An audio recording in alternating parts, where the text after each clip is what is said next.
ಅಯೋಧ್ಯೆ ರಾಮ ಮಂದಿರದ ಹುಂಡಿ ಕಳ್ಳತನದ ಪ್ರಕರಣದೊಂದಿಗೆ ಇವತ್ತು ಕೂಡ ನ್ಯೂಸ್ ಅವರ್ನ ಶುರು ಮಾಡ್ತಾ ಇದ್ದೀವಿ. ನಾವು ಈ ವಿಷಯ ಬೆಳಕಿಗೆ ಬಂದಾಗಿನಿಂದ ಟೋಟಲ್ ಮೊತ್ತ ಎಷ್ಟಾಗಿರಬಹುದು ಅದು ಪತ್ರಕರ್ತರ ಕುತೂಹಲ. ಎಷ್ಟಾಗಿರಬಹುದು, ನಿಮಗೂ ಇರಬಹುದು ಕುತೂಹಲ, ಎಷ್ಟಾಗಿರಬಹುದು ಅನ್ನುವ ಅಂದಾಜು ತೆಗೆಯುವ ಪ್ರಯತ್ನ ಮಾಡ್ತಾ ಇದ್ದೀವಿ ಬೇರೆ ಬೇರೆ ಮೂಲಗಳ ಮೂಲಕ. ಈ ವರ್ಷ ಜನವರಿ ಅಂತ್ಯ ಖಚಿತವಾಗಿದ್ದು ಇವರಿಗೆ, ಟ್ರಸ್ಟ್ನವರಿಗೆ. ನಾವು ಜುಲೈನಲ್ಲಿದ್ದೀವಿ, ಜನವರಿ ಎಂಡಿಗೆ ಕನ್ಫರ್ಮ್ ಆಗಿತ್ತು ಕಳ್ಳತನ ಆಗ್ತಾ ಇದೆ ಇಲ್ಲಿ ಅಂತ. ಫೆಬ್ರವರಿ ಅಷ್ಟೊತ್ತಿಗೆ ಏನು ನಟ್ಟು ಬೋಲ್ಟು ಟೈಟ್ ಮಾಡಬೇಕಲ್ಲ, ಎಲ್ಲ ಟೈಟ್ ಮಾಡಿದ್ರು.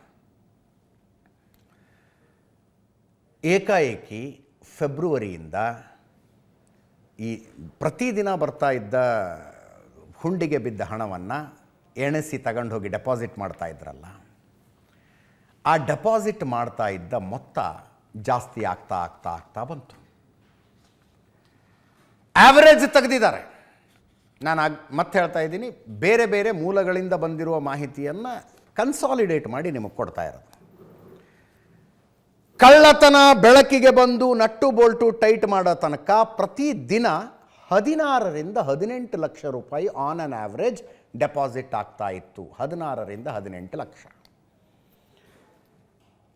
ಇವರು ಇದನ್ನು ಪತ್ತೆ ಹಚ್ಚಿದ ನಂತರ ಯಾರ್ಯಾರು ಕಳ್ಳತನ ಮಾಡ್ತಿದ್ರು ಅವರನ್ನು ಹುಂಡಿ ಎಣಿಕೆಯ ಕೆಲಸದಿಂದ ದೂರ ಇಟ್ಟ ನಂತರ ಪರ್ ಡೇ 24ರಿಂದ 26 ಲಕ್ಷಕ್ಕೆ ಬಂತಂತೆ ಡೆಪಾಸಿಟ್ಟು.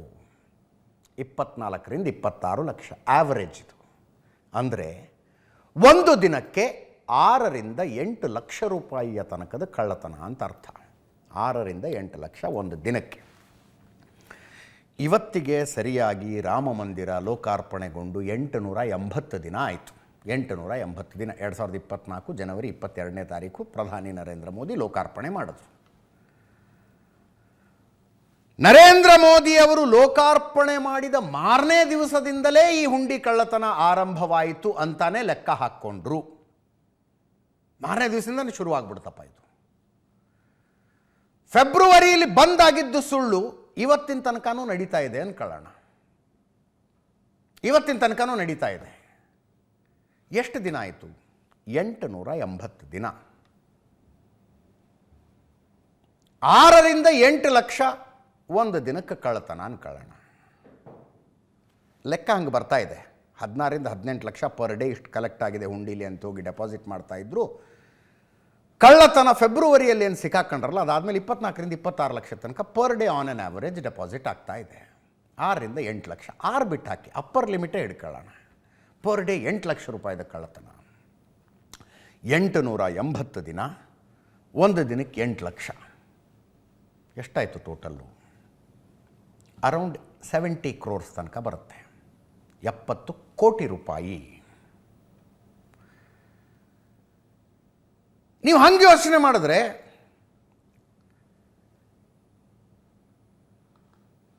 ನಮ್ಮ ವಾಲ್ಮೀಕಿ ನಿಗಮದ ಹಗರಣಕ್ಕಿಂತ ಸಣ್ಣದಲ್ವಾ ಇದು ಅನಿಸುತ್ತೆ.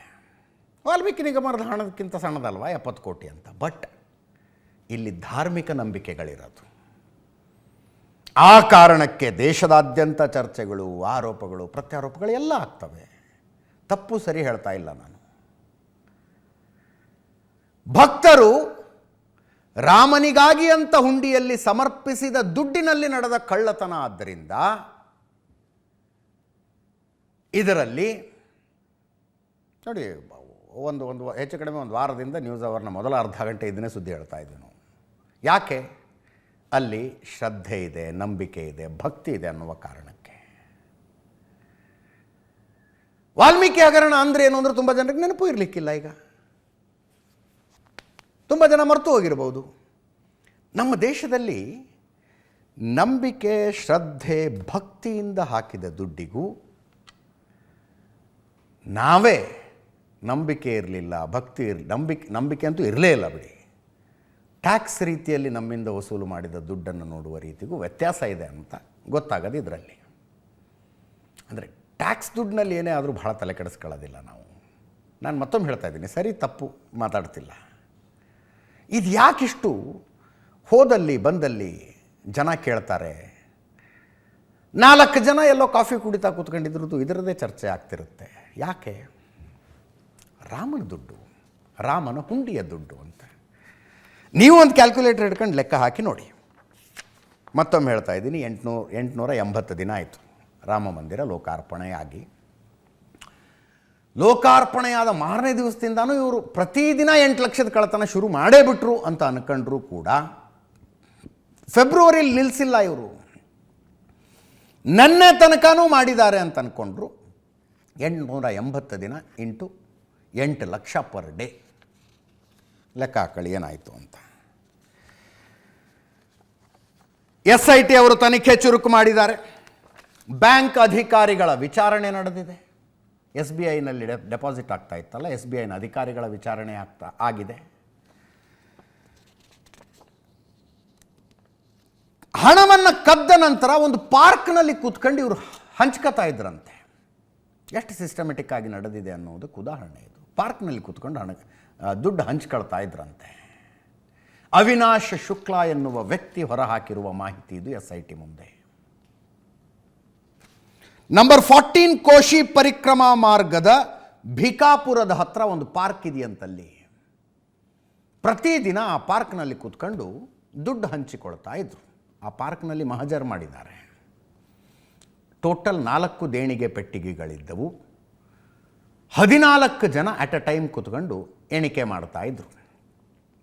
ಟೋಟಲ್ಲು ಈ ಎಣಿಕೆ ಕೆಲಸಕ್ಕೆ ಅಂತಾನೆ ನೇಮಿಸಲ್ಪಟ್ಟದ್ದು 40 ಜನ. ಅಲ್ಲಿ 2 ಶಿಫ್ಟ್ನಲ್ಲಿ ಹಣ ಎಣಿಕೆ ಆಗ್ತಾ ಇತ್ತು.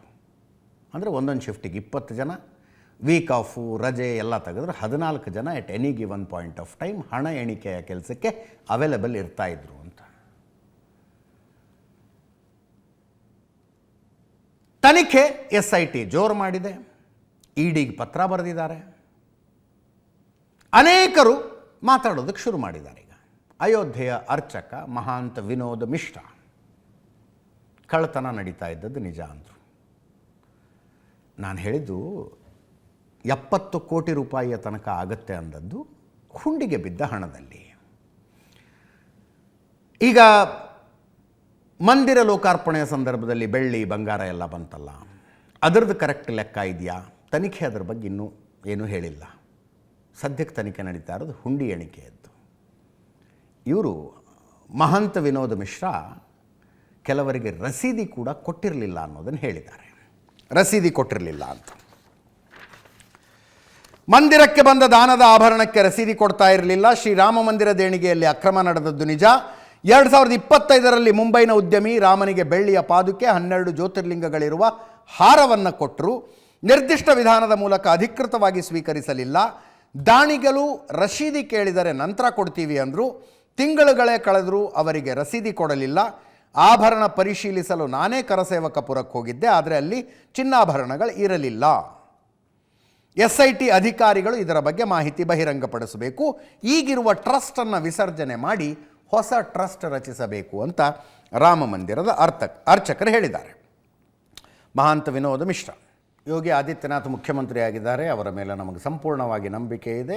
ಅವರು ರಚಿಸಿರುವ SIT ಸತ್ಯವನ್ನು ಹೊರಗೆಳೆಯುತ್ತೆ ಅನ್ನುವ ಭರವಸೆ ಇದೆ. ಇವರು ಒಬ್ಬರನ್ನೂ ಬಿಡಬಾರ್ದು ಅಂತ ಅರ್ಚಕರು ಹೇಳ್ತಾ ಇದ್ದಾರೆ. ಎಲ್ಲರ ಅಭಿಪ್ರಾಯವೂ ಅದೇ, ಯಾರೊಬ್ಬರನ್ನೂ ಬಿಡಬಾರ್ದು ಇವ್ರನ್ನ ಅಂತ. ಇದರ ಮಧ್ಯೆ ರಾಜಕಾರಣವೂ ನಡೀಬೇಕಲ್ಲ. 7ರಿಂದ 8 ತಿಂಗಳಿಗೆ ಉತ್ತರ ಪ್ರದೇಶದಲ್ಲಿ ಎಲೆಕ್ಷನ್ನು. ಈ ಅಷ್ಟೂ ವಿವಾದದ ಮೂಲ ಟಾರ್ಗೆಟ್ ಇರೋದೇ ಯೋಗಿ ಆದಿತ್ಯನಾಥ್ ಅಂತ ಅನೇಕರಿಗೆ ಅನ್ನಿಸ್ತಾ ಇದೆ. ಎಷ್ಟು ಸರಿನೋ ಎಷ್ಟು ತಪ್ಪೋ, ಆ ಟಾರ್ಗೆಟ್ ಯಶಸ್ವಿ ಆಗುತ್ತೋ ಯಶಸ್ವಿ ಆಗೋದಿಲ್ವೋ, ಎಲೆಕ್ಷನ್ ಮುಗಿದು ರಿಸಲ್ಟ್ ಬಂದಾಗ ನೋಡೋಣಂತೆ. ನಿತಿನ್ ನಬೀನ್ BJP ರಾಷ್ಟ್ರೀಯ ಅಧ್ಯಕ್ಷರು ಉತ್ತರ ಪ್ರದೇಶಕ್ಕೆ ಭೇಟಿ ಕೊಟ್ಟರು. ರಾಷ್ಟ್ರೀಯ ಅಧ್ಯಕ್ಷರಾದ ಮೇಲೆ ಮೊದಲನೆಯ ಭೇಟಿ ಇದು. ಲಖನೌ ಪಾರ್ಟಿ ಆಫೀಸ್ನಲ್ಲಿ ಮೀಟಿಂಗ್ ತಗೊಂಡ್ರು.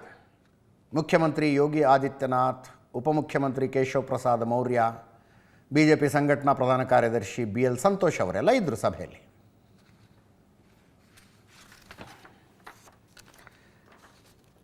ಸಂಸದರು, ಶಾಸಕರು, ಪದಾಧಿಕಾರಿಗಳ ಜೊತೆಗಿನ ಸಭೆ ಇದು. ರಾಮ ಮಂದಿರ ಹುಂಡಿ ಕಳ್ಳತನದ ವಿಷಯವು ಪ್ರಸ್ತಾಪ ಆಯಿತು.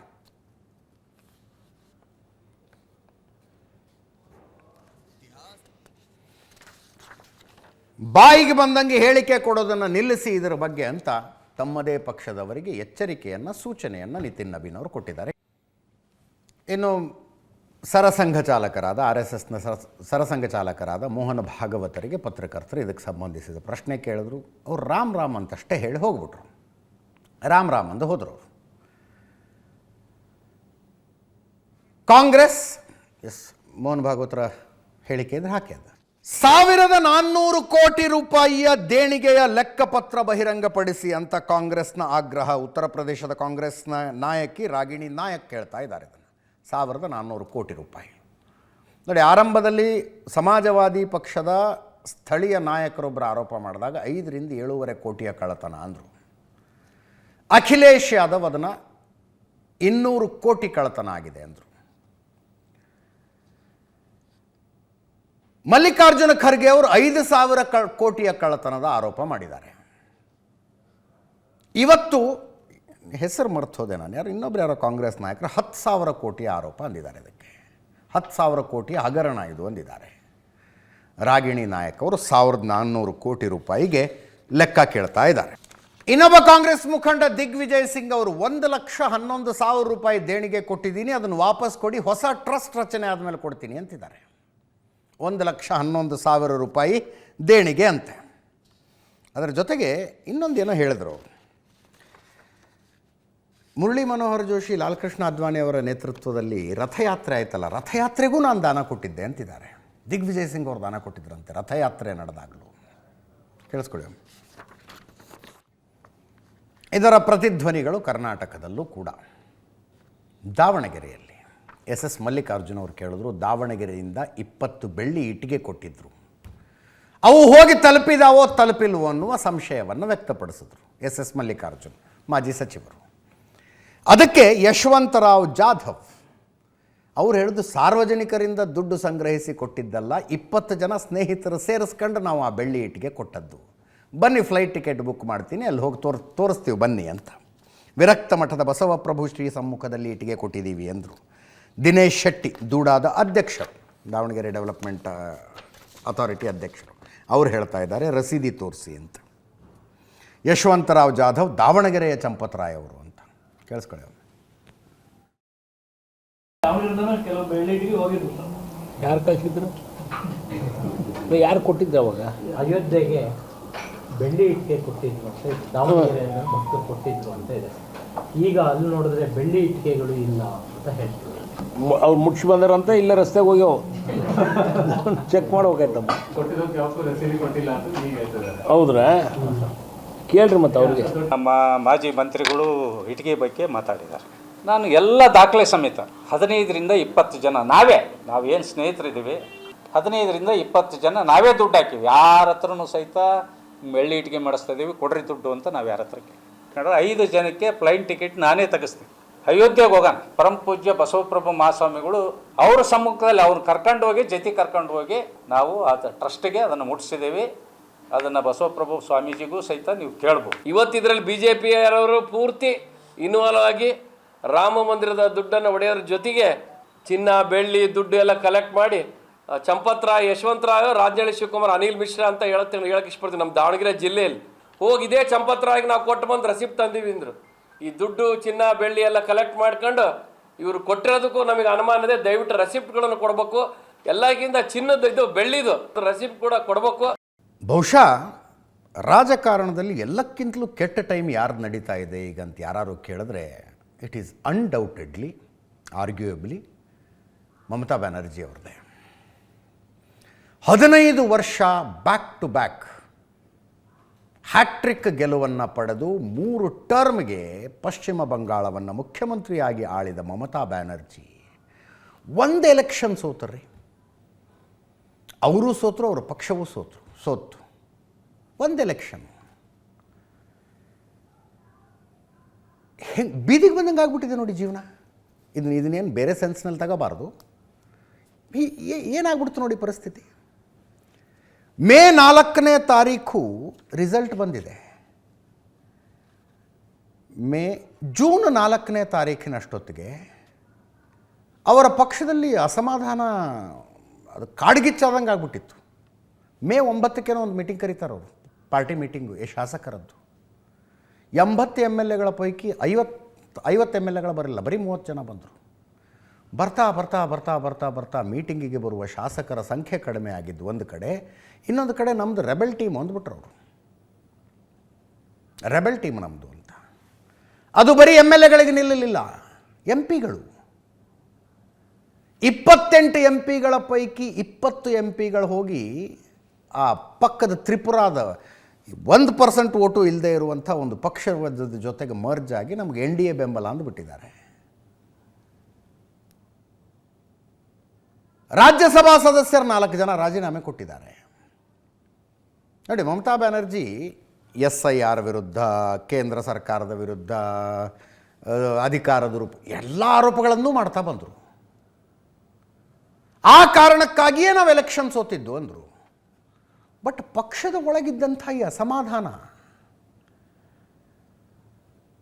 ಇವರ ನಾಯಕರು ಹೋದಲ್ಲಿ ಬಂದಲ್ಲಿ ಮೊಟ್ಟೆ ಎಸೆತಿದ್ದಾರಲ್ಲ, ವೆರಿ ರಾಂಗ್ ಪೊಲಿಟಿಕಲ್ ಪ್ರೆಸಿಡೆನ್ಸ್ ಅದು, ಅನ್ಡೌಟೆಡ್ಲಿ, ಅದರಲ್ಲಿ ಸಂಶಯವೇ ಬೇಡ. ಜನರಲ್ಲಿರುವ ಆಕ್ರೋಶ ಅಲ್ವಾ ಅದು, ಜನರಲ್ಲಿರುವ ಇವತ್ತು ನೋಡಿ, ರೆಬೆಲ್ ಟೀಮಿನ MLAಗಳೆಲ್ಲ ಬಂದು ಪಕ್ಷದ ಕಚೇರಿಲಿ ಕೂತ್ಕೊಂಡ್ರು. ನಮ್ಮದಿದು ಆಫೀಸು ಅಂತಾರೆ ಅವರು. ಅವ್ರು ಹೇಳ್ತಾ ಇರೋದು ಪಕ್ಷವೂ ನಮ್ಮದು, ಪಕ್ಷದ ಚಿಹ್ನೆನೂ ನಮ್ಮದು, ಪಕ್ಷದ ಆಸ್ತಿನೂ ನಮ್ಮದು ಅಂತ. ಮತ್ತು ಮಮತಾ ಬ್ಯಾನರ್ಜಿ ಏನಂದರೆ, ಅವರು ನಮಗೊಬ್ಬ ಮಾರ್ಗದರ್ಶಕಿ ಅಂತಾರೆ ಅವರು, ಮಾರ್ಗದರ್ಶಕಿ. ಮಮತಾ ಬ್ಯಾನರ್ಜಿಯವರ ಸೂಚನೆಯ ಮೇರೆಗೆ ಯಾರೋ ಒಬ್ಬರನ್ನ ವಿಪಕ್ಷ ನಾಯಕರನ್ನಾಗಿ ಆರಿಸಲಾಗಿತ್ತು. ಅವರು ನಮಗೆ ಬೇಡ ಅಂತ ರಿತಬ್ರತಾ ಬ್ಯಾನರ್ಜಿನ ಇವರೇ ಆಯ್ಕೆ ಮಾಡ್ಕೊಂಡ್ರು. ಅದನ್ನು ಸ್ಪೀಕರ್ ಒಪ್ಕೊಳ್ಬೇಕು. 2/3 MLAಗಳ ಬೆಂಬಲ ಕೊಟ್ಟ ಮೇಲೆ ಒಪ್ಕೊಳ್ಳೋದೇನು, ಒಪ್ಕೊಳ್ಬೇಕಾಗತ್ತೆ. ಒಪ್ಕೊಂಡ್ರು. 1 ತಿಂಗಳ ಹಿಂದೆ ತೃಣಮೂಲ ಕಾಂಗ್ರೆಸ್ಸಿಗೆ ಹೊಸ ರಾಜ್ಯಾಧ್ಯಕ್ಷರೊಬ್ಬರನ್ನ ನೇಮಕ ಮಾಡಲಾಗಿತ್ತು, ಅವರು ಅಧಿಕಾರ ವಹಿಸ್ಕೊಂಡಿದ್ರು. ಇವತ್ತು ರೆಬೆಲ್ಸ್ ಟೀಮ್ ಬಂದು ನಮ್ಮದೇ ಬೇರೆ ಅಧ್ಯಕ್ಷರು ಅಂದರು.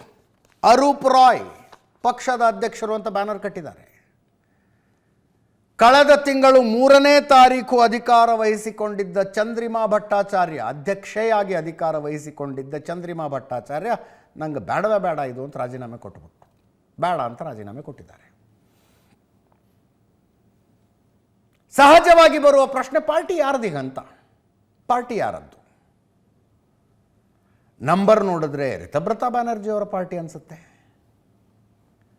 ಗೊತ್ತಿಲ್ಲ ಇನ್ನು. ಈ ಪಕ್ಷದಲ್ಲಿ, ಪಕ್ಷ ಅಂದರೆ ಬರೀ MLAಗಳು MP ಗಳು ಅಷ್ಟೇನಾ?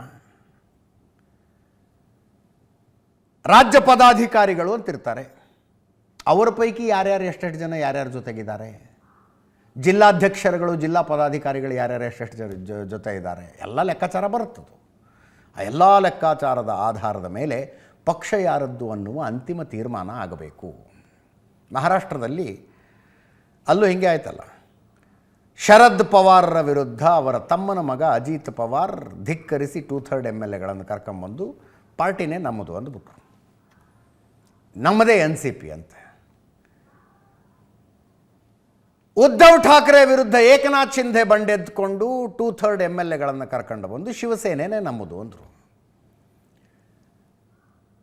ಅವರದ್ದೇ ಪಕ್ಷ ಅನ್ನೋ ಹಂಗೆ ಆಗ್ಬಿಡ್ತದು. ಶಿವಸೇನೆಯ ಚಿಹ್ನೆ ಏಕನಾಥ್ ಶಿಂಧೆ ಹತ್ರ ಇದೆ, ಬಿಲ್ಲು ಬಾಣದ ಗುರುತು ಏಕನಾಥ್ ಶಿಂಧೆ ಹತ್ರ ಇದೆ.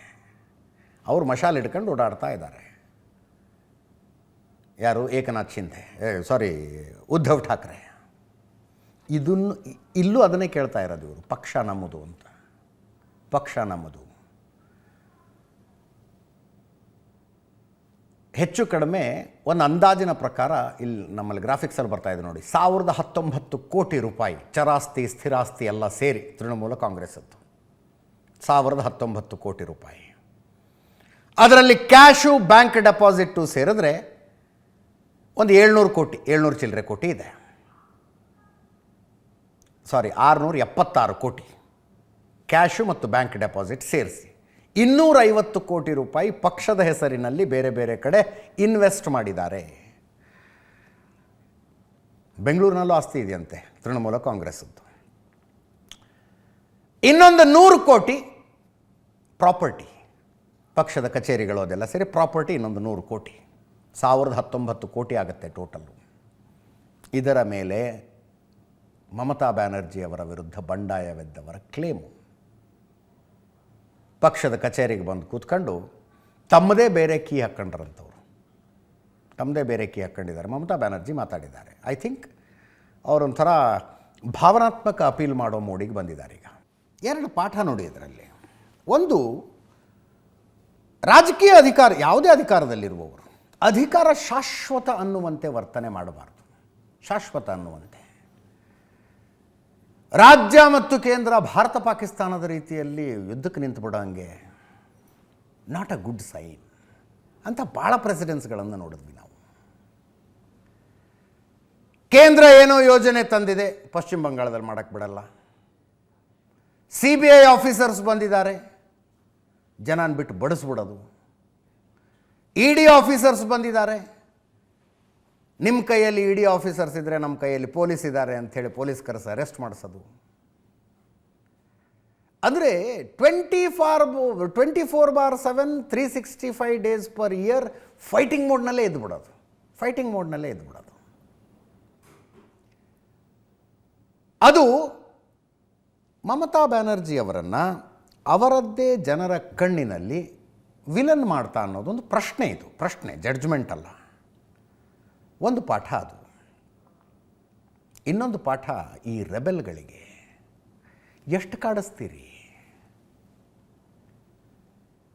ಯಾವುದೋ ಒಂದು ಹಂತದಲ್ಲಿ ಮಮತಾ ಬ್ಯಾನರ್ಜಿಯವರ ಪರವಾಗಿ ಜನರಲ್ಲೊಂದು ಅನುಕಂಪ ಮೂಡಿದರೆ ಇವ್ರಿಗೆಲ್ಲ ರಾಜಕಾರಣ ಮಾಡೋಕ್ಕಾಗತ್ತೆ ಇರುತ್ತೇನ್ರಿ? ಮುಂದಿನ ಚುನಾವಣೆ ಆಯ್ತಪ್ಪ, ಒಂದು ಚುನಾವಣೆ ಏನೋ ಆಗಿದೆ, ತೃಣಮೂಲ ಕಾಂಗ್ರೆಸ್ ಸೋತಿದೆ, ಅಷ್ಟಕ್ಕೆ ಬಂಡಾಯ ಎದ್ದು 2/3 ಶಾಸಕರು. ಬಂಡಾಯ ಹೇಳೋದು ತಪ್ಪು ಅಂತ ಹೇಳೋದಿಲ್ಲ ನಾನು. ಇವರ ಸಿಟ್ಟಿರೋದು ಮಮತಾ ಬ್ಯಾನರ್ಜಿ ಮೇಲಲ್ಲ, ಮಮತಾ ಬ್ಯಾನರ್ಜಿಯವರ ಸೋದರಳಿ ಅಭಿಷೇಕ್ ಬ್ಯಾನರ್ಜಿಯ ಮೇಲೆ. ಆ ಅಭಿಷೇಕ್ ಬ್ಯಾನರ್ಜಿಯನ್ನು ನೋಡಿದ್ರೆ, ಆತನ ಮಾತುಗಳನ್ನು ಕೇಳಿದ್ರೆ ಅಡಿಯಿಂದ ಮುಡಿಯ ತನಕ ಸೊಕ್ಕದು, ಅಡಿಯಿಂದ ಮುಡಿಯ ತನಕ ಸೊಕ್ಕು. ಇವರ ಬಂಡಾಯದ ರೀತಿಯನ್ನು ನೋಡಿದಾಗ ಮತ್ತು ಬಂಡಾಯಕ್ಕೆ ಕೊಟ್ಟ ಕಾರಣಗಳನ್ನು ನೋಡಿದಾಗ ಆ ಅಭಿಷೇಕ್ ಬ್ಯಾನರ್ಜಿ ಪಕ್ಷವನ್ನು ಏನು ಮಾಡಿಟ್ಟಿದ್ದ ಪುಣ್ಯಾತ್ಮ ಅನ್ನೋದು ಅರ್ಥ ಆಯಿತು. ಒಬ್ಬ MP, 28 ಸಂಸದರ ಪೈಕಿ ಒಬ್ಬ ಸಂಸದ, ಮಮತಾ ಬ್ಯಾನರ್ಜಿಯವರ ತಮ್ಮನ ಮಗನಾಗಿ ಹುಟ್ಟಿದ ಏಕೈಕ ಕಾರಣ, ಅದು ಬಿಟ್ಟರೆ ಇನ್ನೇನಿತ್ತು ರೀ? ಪ್ರಜಾಪ್ರಭುತ್ವದ ದೌರ್ಭಾಗ್ಯ ಇದು. ಯಾರದೋ ಮಗ ಆಗಿ ಹುಟ್ಟಿದ್ದಕ್ಕೆ, ಯಾವುದೋ ಕುಟುಂಬದಲ್ಲಿ ಹುಟ್ಟಿದ್ದಕ್ಕೆ ಎಲ್ಲವೂ ನನ್ನದೇ, ನಾನೇ ಎಲ್ಲವೂ ಅನ್ನುವಂತೆ ವರ್ತನೆ ಮಾಡುವಂಥದ್ದು. ಆ ಅಭಿಷೇಕ್ ಬ್ಯಾನರ್ಜಿಯ ಕಾರಣಕ್ಕಾಗಿ ಪಕ್ಷ ಇವತ್ತು ಮಮತಾ ಬ್ಯಾನರ್ಜಿಯವರ ಕೈ ತಪ್ಪಿ ಹೋಗಿದೆ.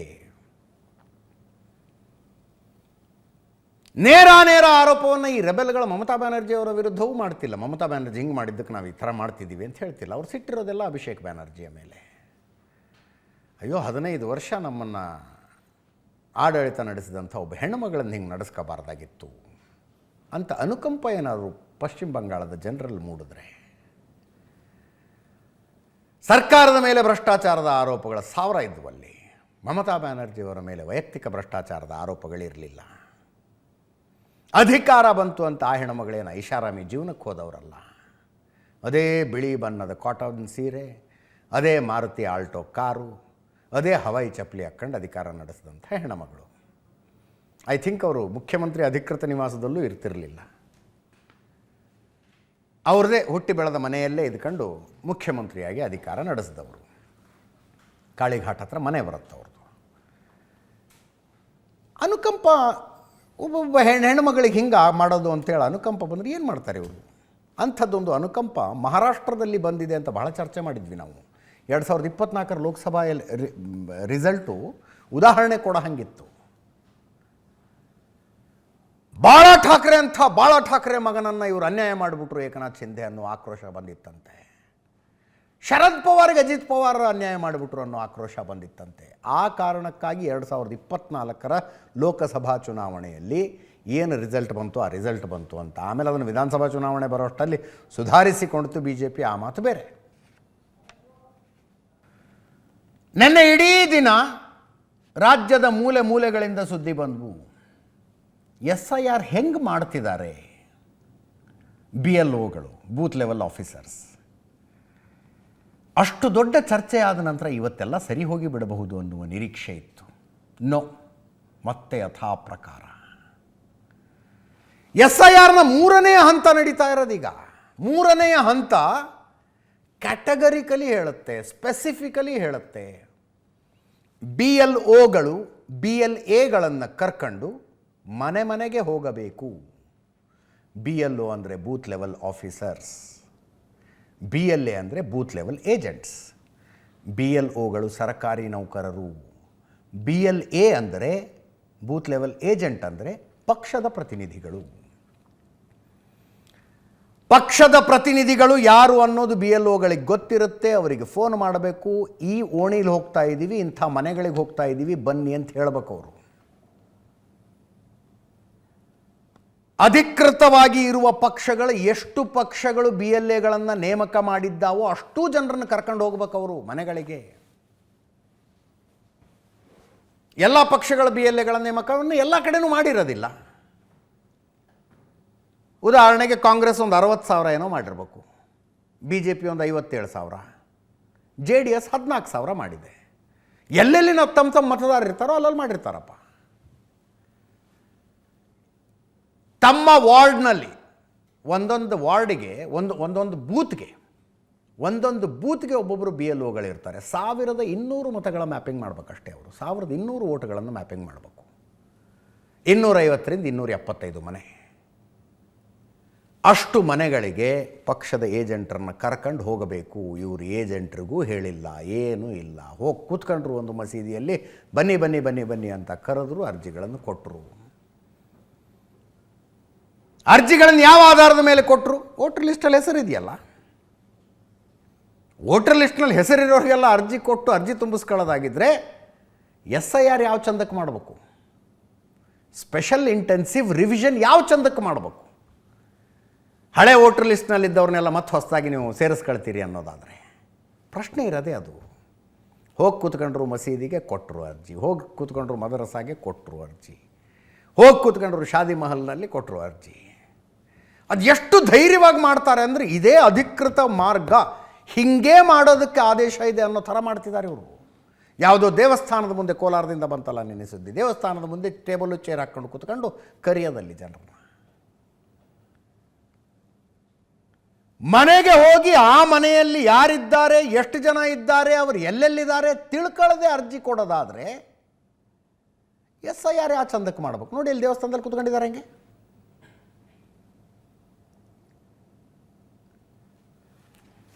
ಇವತ್ತಿನ ಸುದ್ದಿಗಳಿವು. ದಾವಣಗೆರೆಯಿಂದ ಒಬ್ಬ ವೃದ್ಧೆ ಪರದಾಡ್ತಾ ಇದ್ದಾರೆ. ಅವರು, ನಮ್ಮ ಮನೆಗೆ ಯಾರೂ ಬರ್ತಿಲ್ಲ, ಫಾರ್ಮ್ ತುಂಬೋದು ಹೆಂಗೆ ಅಂತ ಗೊತ್ತಾಗ್ತಿಲ್ಲ, ನೋಡಿ ಇಲ್ಲಿದೆ ನಂದು ವೋಟರ್ ID ಅಂತ. ವಿಜಯಪುರ ಸರ್ಕಾರಿ ಶಾಲೆಯಲ್ಲಿ ಸಾಮೂಹಿಕ SIR. ವಿಜಯಪುರದಲ್ಲೇ ಸಿದ್ದರಾಮೇಶ್ವರ ದೇವಸ್ಥಾನದಲ್ಲಿ ಸಾಮೂಹಿಕ SIR. ಕ್ಯಾಮ್ರಾ ತಗೊಂಡೋಗಿ ಇದು ಏನು ಮಾಡ್ತಿದ್ದೀರಿ ಅಂದ್ರೆ, ನನಗೆ ಮಂಡಿ ನೋವು, ಓಡಾಡೋಕ್ಕೆ ಬರಲ್ಲ ಅಂತಿದ್ದಾರೆ BLO. ಮಂಡಿ ನೋವು ಇದ್ದದಕ್ಕೆ ಓಡಾಡೋಕ್ಕೆ ಬರ್ತಿಲ್ಲ ನಮಗೆ ಅಂತ. ಅದಕ್ಕೊಂದು ದಾರಿ ಇರುತ್ತಲ್ವ, ಮೆಡಿಕಲ್ ಸರ್ಟಿಫಿಕೇಟ್ ಕೊಟ್ಟು ಈ ಇದರಿಂದ ನನ್ನ ಬಿಡುಗಡೆ ಮಾಡಿ ಅಂದರೆ ಮುಗಿತಪ್ಪ.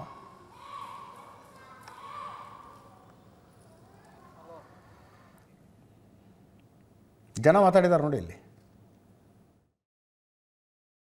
ಸರ್, ದಾವಣಗೆರೆ ದಕ್ಷಿಣ ಕ್ಷೇತ್ರದಲ್ಲಿ SIR ಪ್ರಕ್ರಿಯೆ ಯಾವ ರೀತಿ ನಡೀತಾ ಇದೆಯಪ್ಪ ಅಂತಂದರೆ, ಅಂಗನವಾಡಿ ಕೇಂದ್ರ, ಪಾರ್ಕು, ದೇವಸ್ಥಾನ, ಮಸೀದಿ, ಇಲ್ಲಿ SIR ಪ್ರಕ್ರಿಯೆ ನಡೀತಾ ಇದೆ.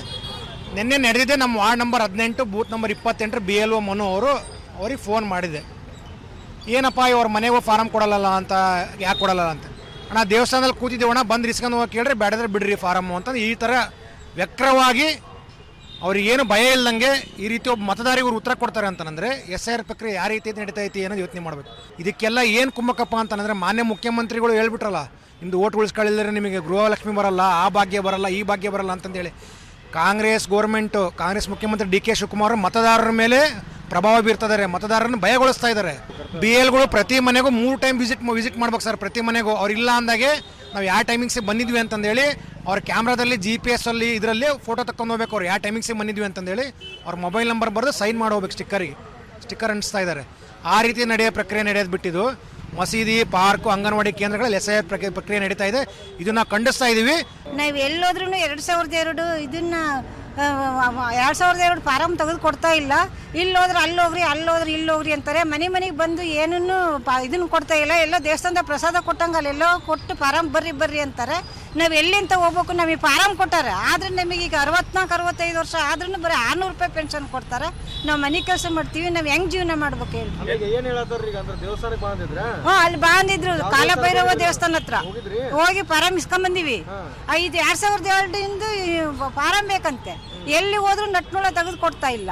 ಕಲ್ಲೇಶ್ವರ ರೈಸ್ ಮಿಲ್ನಲ್ಲಿ ಜನ ಸೇರಿಸ್ಕೊಂಡು ಇವತ್ತು ಅಲ್ಲಿ SIR ಫಾರಂ ವಿತರಣೆ ಮಾಡ್ತಾರೆ ಅಂದರೆ ಇದು ಅಕ್ರಮಕ್ಕೆ ಮೂಲ ಕಾರಣ ಶಾಮನೂರು ಮಲ್ಲಿಕಾರ್ಜುನ್ ಅವರ ಕೃಪಾ ಕಟಾಕ್ಷದಿಂದ ನಡೀತಾ ಐತಿ. ದಾವಣಗೆರೆ ಒಳಗೆ ಜಿಲ್ಲಾಧಿಕಾರಿಗಳು ಕಣ್ಣು ಮುಚ್ಕೊಂಡು ಕೂತಿದ್ದಾರೆ.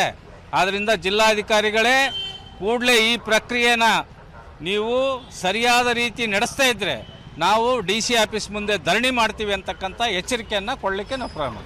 ಸರ್, ಅಲ್ಲಿ ಇರ್ತಕ್ಕಂಥ ಎಲ್ಲ ಜನ ಅಲ್ಲಿ ಸೇರಿಸ್ಕೊಂಡಿದ್ದಾರೆ. ಉತ್ತರದವ್ರು ಬಂದು ಅಲ್ಲಿ ಸೇರ್ಕೊಂಡು ಫಾರಮ್ ತೊಗೊಂಡು ಹೋಗ್ತಾರೆ. ಕಲ್ಲೇಶ್ವರ ಮಿಲ್ ಇರೋದೆಲ್ಲಿ? ದಾವಣಗೆರೆ ದಕ್ಷಿಣ ಕ್ಷೇತ್ರದಾಗ ಕಲ್ಲೇಶ್ವರ ಮಿಲ್ನಾಗ ಯಾರು ಅದಾರ? ಅಲ್ಲಿ ಎಲ್ಲ ಮನೆಗಳದಾವ. ಅಲ್ಲಿ ರೈಸ್ ಮಿಲ್ ರೀ ಸರ್, ಅದ ಆ ರೈಸ್. ನಾಳೆ ಕುಮಾರಸ್ವಾಮಿ ಅವರು ಅಮಿತ್ ಶಾ ಅವರನ್ನು ಭೇಟಿ ಆಗ್ತಾರಂತೆ. ಇಲ್ಲಿವರೆಗೂ SIR ಪ್ರಕ್ರಿಯೆಯಲ್ಲಿ ಇದು ಏನೇನಾಗಿದೆಯೋ ಎಲ್ಲವನ್ನು ರದ್ದು ಮಾಡಿ ಇನ್ನೊಮ್ಮೆ ಫ್ರೆಶ್ ಆಗಿ ಮಾಡಿಸಿ ಅಂತ ಮುಖ್ಯ ಚುನಾವಣಾ ಆಯುಕ್ತರನ್ನು ಭೇಟಿ ಆಗ್ತಾರಂತೆ. ಕರ್ನಾಟಕದಲ್ಲಿ ಕಾಂಗ್ರೆಸ್ ಸರ್ಕಾರ ಇದೆ. ಸರ್ಕಾರ ಹೇಳಿದ ಕೆಲಸವನ್ನು ಸರ್ಕಾರಿ ನೌಕರರು ಮಾಡ್ತಾ ಇದ್ದಾರೆ. ಸ್ಥಳೀಯ MLAಗಳ ಒತ್ತಡಕ್ಕೆ ಮಣಿತಾ ಇದ್ದಾರೆ, ಕಾಂಗ್ರೆಸ್ ನಾಯಕರ ಒತ್ತಡಕ್ಕೆ ಮಣಿತಾ ಇದ್ದಾರೆ. ಹೀಗಾದ್ರೆ ಆಗೋದಿಲ್ಲ, ಬೇರೆ ರಾಜ್ಯದ ಸಿಬ್ಬಂದಿಯನ್ನು ಕರೆಸಿ ಮಾಡಿಸಿ ಅಂತ ಕುಮಾರಸ್ವಾಮಿಯವರ ಆಗ್ರಹ. ಸಂಸದ ಯದುವೀರ್ ಅವರು ಹೇಳಿದರು, ಬಾಂಗ್ಲಾದೇಶದ ಮತದಾರರ ಪಟ್ಟಿಯಲ್ಲಿ ಇಡೋದಕ್ಕೆ ಸೇರಿಸೋದಕ್ಕೆ ಈ ಹುನ್ನಾರ ಅಂತ. ಕೇಳಿಸ್ಕೊಳ್ಳಿ ಒಮ್ಮೆ. ಕರ್ನಾಟಕದಲ್ಲಿ ನಡೀತಾ ಇರತಕ್ಕಂಥ ಈ ಮತದಾರರ ಪರಿಷ್ಕರಣೆ ಏನಿದೆ, ಇದರಲ್ಲಿ ಯಾವುದೇ ರೀತಿ ಅರ್ಥ ಇಲ್ಲ. ಒಂದು ಕಡೆ ಈಗ ಆಗಿರತಕ್ಕಂಥ ಪ್ರಕ್ರಿಯೆಯನ್ನು ಸಂಪೂರ್ಣವಾಗಿ ರದ್ದುಗೊಳಿಸಬೇಕು ಅಂತಕ್ಕಂಥದ್ದು ನಮ್ಮ ಒಂದು ಆಗ್ರಹ ಇದೆ. ಈ SIR ವಿಷಯದಲ್ಲಿ ಆದಿ ಬೀದಿಲಿ ನಡೆಸ್ತಾ ಇದ್ದಾರೆ. ಈ ಸರ್ಕಾರಕ್ಕೆ ಏನಾದ್ರೂ ಗೌರವ ಮಾನ ಮರ್ಯಾದೆ ಇದ್ದರೆ ಚುನಾವಣಾ ಆಯುಕ್ತರನ್ನ ಭೇಟಿ ಮಾಡಿ ಇಲ್ಲಿ ನಡೆದಿರ್ತಕ್ಕಂಥ ಎಲ್ಲ ಘಟನೆಯನ್ನು ಅವ್ರ ಮುಂದೆ ಇಟ್ಟು ಈ ಪ್ರಕ್ರಿಯೆ ನಿಲ್ಲಿಸಿ ಒಂದು ಟ್ರಾನ್ಸ್ಪರೆನ್ಸಿನಲ್ಲಿ ಈ ಒಂದು ಮತದಾರರ ಪರಿಷ್ಕರಣೆ ಆಗ್ತಕ್ಕಂಥದ್ದಕ್ಕೆ ನಾನು ಅವ್ರಿಗೆ ಮನವಿ ಮಾಡ್ತೀನಿ. ಚುನಾವಣಾ ಆಯುಕ್ತರು ಮಾಡಬೇಕಾದಂಥ ತೀರ್ಮಾನ, ಸರ್ಕಾರ ಮಾಡೋ ತೀರ್ಮಾನ ಅಲ್ಲ. ನರಸಿಂಹರಾಜ ಕ್ಷೇತ್ರದಲ್ಲಿ ವ್ಯವಸ್ಥಿತ ರೀತಿಯಲ್ಲಿ ನಡೀತಾ ಇರುವಂಥದ್ದು ನಾವೆಲ್ಲರೂ ಗಮನಿಸಿದ್ವಿ. ಭಾರತದ ಒಳಗಡೆ ಬಂದಿದ್ದಾರೆ ಅಕ್ರಮ ವಲಸಿಗರು, ಅವರಿಗೆ ಯಾವುದೇ ರೀತಿಯ ಅವಕಾಶ ಇಲ್ಲ. ಹೌಸಿಂಗ್ ಯೋಜನೆ ಇಲ್ಲದೇನೆ, ಯಾವುದೇ ಒಂದು ಆಶ್ರಯ ಯೋಜನೆ ಇಲ್ಲದೇನೆ ಸುಮಾರು 1 ಲಕ್ಷಕ್ಕಿಂತ ಹೆಚ್ಚು ಮತದಾರರು ಆ ಒಂದು ಕ್ಷೇತ್ರಕ್ಕೆ ಹೆಚ್ಚಾಗಿದ್ದಾರೆ. ಅದು ಹೇಗಾಗಿದೆ ಅಂತ ನಾವು ಬಹಳ ಗಂಭೀರವಾಗಿ ಇದನ್ನ ತನಿಖೆಯನ್ನು ಮಾಡಬೇಕಾಗಿದೆ. ನಿಜಕ್ಕೂ ಇವರು ಅರ್ಹ ಮತದಾರರ ಅಥವಾ ಇದು ಡೂಪ್ಲಿಕೇಟ್ ವೋಟ್ಸ್ಗಳ ಏನು ಅಂತ ಅವರು ನಿಜಕ್ಕೂ ಹೋಗ್ಬಿಟ್ಟು ಒಂದು ಒಳ್ಳೆ ಪರಿಶೀಲನೆ ಮಾಡಬೇಕಾಗಿರೋದು ಅತ್ಯಂತ ಅವಶ್ಯಕವಾದದ್ದು. ಅಲ್ಪಸಂಖ್ಯಾತರ ಬೂತ್ಗಳಿದೆ, ಅಲ್ಲಿ ನಮಗೆ ಯಾವುದೇ ರೀತಿಯ ಬೂತ್ ಅಧ್ಯಕ್ಷ ನೇಮಕ ಮಾಡೋದು, ಬೂತ್ ಒಂದು ನಿರ್ಮಾಣ ಮಾಡೋದಕ್ಕೆ ಅಲ್ಲಿ ನಮಗೆ ಅವಕಾಶ ಇಲ್ಲದೆ ಇರ್ತಕ್ಕಂಥ ಕ್ಷೇತ್ರ. ಕೆಲವು ಬೂತ್ಗಳಲ್ಲಿ ನಾವು ಅವ್ರನ್ನ ನೇಮಕ ಮಾಡಿದ್ರೇನೆ ಅವ್ರ ಮೇಲೆ ಥ್ರೆಟ್ಗಳು ಬರುತ್ತೆ. ಕೆಲವು ಗೃಹ ಸಚಿವ ಪ್ರಿಯಾಂಕ್ ಖರ್ಗೆ ಅವರು ಚುನಾವಣಾ ಆಯೋಗ ಏನು ಕತ್ತೆ ಕಾಯ್ತಿದೆಯಾ ಅಂದರು. ಕೇಳಿಸ್ಕಡೆ. ನಾವು ಯಾರು ಕೂಡ ಅವರಿಗೆ ಫೋರ್ಸ್ ಮಾಡಿ ಯಾವುದಾದ್ರೂ ಸಮುದಾಯ ಭವನಗಳಲ್ಲಾಗಲಿ ಅಥವಾ ಬೇರೆ ಕಚೇರಿಗಳಲ್ಲಾಗಲಿ ಮಾಡಿ ಅಂತ ಒತ್ತಾಯ ಮಾಡಿಲ್ಲ. ಆತಂಕ ಯಾರಿಗಿರೋದು ಈಗ? ಅಲ್ಪಸಂಖ್ಯಾತರಿಗೆ, ದಲಿತರಿಗೆ, ಹಿಂದುಳಿದ ವರ್ಗದವರಿಗೆ, ಆರ್ಥಿಕವಾಗಿ ಹಿಂದುಳಿದ ಮೇಲ್ವರ್ಗದವರಿಗೆ ಈ ಆತಂಕ ಸೃಷ್ಟಿ ಮಾಡ್ತಾರೆ. ಅದು ರಾಜ್ಯ ಸರ್ಕಾರಗಳ, ಕಾಂಗ್ರೆಸ್ ಪಕ್ಷನ, ವಾಡಿ ಎಲೆಕ್ಷನ್ ಕಮಿಷನ್ ಅವ್ರು ಏನು ಕತೆ ಕಾಯ್ತಾ ಇದ್ದಾರಾ? ಅವ್ರದ್ದು ತಾನೇ ಜವಾಬ್ದಾರಿ. ಯಾರು ಕೇಂದ್ರದಲ್ಲಿರೋದು BJP. ಮಾಡಿಸಿ, ಯಾರು ಬೇಡ ಅಂದಿದ್ದಾರೆ? ಪಾರದರ್ಶಕವಾಗಿ ಮಾಡಿ ಅಂತ ಹೇಳ್ತಾ ಇರೋದಲ್ಲ ನಾವು ಕೂಡ. SIR ಇರೋದು SIR ಇವತ್ತು ಚುನಾವಣೆ ಆಯೋಗ ಅದನ್ನು ಇವತ್ತು ನಡೆಸುವಂಥದ್ದು. ಇದರಲ್ಲಿ ಯಾರು ಕೂಡ ರಾಜ್ಯಕ್ಕೆ ಯಾವ ಆರೋಪ ಮಾಡುವಂಥ ಅಗತ್ಯತೆ ಯಾರಿಗೂ ಕೂಡ ಇಲ್ಲ. ಇವತ್ತು ಅದರಲ್ಲಿ ಏನಾದ್ರು ಹೆಚ್ಚು ಕಮ್ಮಿ ಇದೆ, ಅಲ್ಲಿ ಚುನಾವಣೆ ಆಯೋಗ ಇದೆ, ಅದರ ತೀರ್ಮಾನ ತಗೊಳ್ತಾರೆ. ಅದಕ್ಕಾಗಿ ಯಾರಾದ್ರೂ ಮುಖಂಡರುಗಳಿಗೆ ಇದ್ರ ಬಗ್ಗೆ ರಾಜಕೀಯವಾಗಿ ಯಾರು ಕೂಡ ಆರೋಪ ಮೇಲೆ, ಯಾರ ಪಕ್ಷದ ಮೇಲೆ ಯಾರಿಗೂ ಆರೋಪ ಮಾಡೋ ಅಗತ್ಯನೇ ಇಲ್ಲ. ರಾಜಕೀಯವಾಗಿ ಆಡಳಿತ ಪಕ್ಷದ ಮೇಲೆ ಅದನ್ನು ಆರೋಪಿಸಬಹುದು. ಅದು ಚುನಾವಣಾ ಆಯೋಗ ಇದೆ ಅಲ್ಲ, ಅಲ್ಲಿ ಹೋಗಿ ಮಾತಾಡ್ಲಿ, ಅವರ ತೀರ್ಮಾನ ತಗೊಳ್ತಾರೆ. ಚುನಾವಣಾ ಆಯೋಗದ ಪಶ್ಚಿಮ ಬಂಗಾಳದಲ್ಲಿ ಚುನಾವಣಾ ಆಯೋಗವನ್ನು BJPಯವರು ದುರುಪಯೋಗಪಡಿಸಿಕೊಂಡರು. ಇಲ್ಲಿ ಚುನಾವಣಾ ಆಯೋಗ ಏನು ಕತ್ತೆ ಕಾಯ್ತಿದೆಯಾ? This is the logic. ಎಲ್ರಿಗೂ ಜಯವಾಗಲಿ. ಇದರೊಂದಿಗೆ ಇವತ್ತಿನ ನ್ಯೂಸ್ ಅವರ್ ಮುಗಿಸ್ತಾ ಇದ್ದೀನಿ. ನೇರ ದಿಟ್ಟ ನಿರಂತರ ಸುದ್ದಿಗಾಗಿ ನೋಡ್ತಾ ಇರಿ ಏಷ್ಯಾನೆಟ್ ಸುವರ್ಣ ನ್ಯೂಸ್.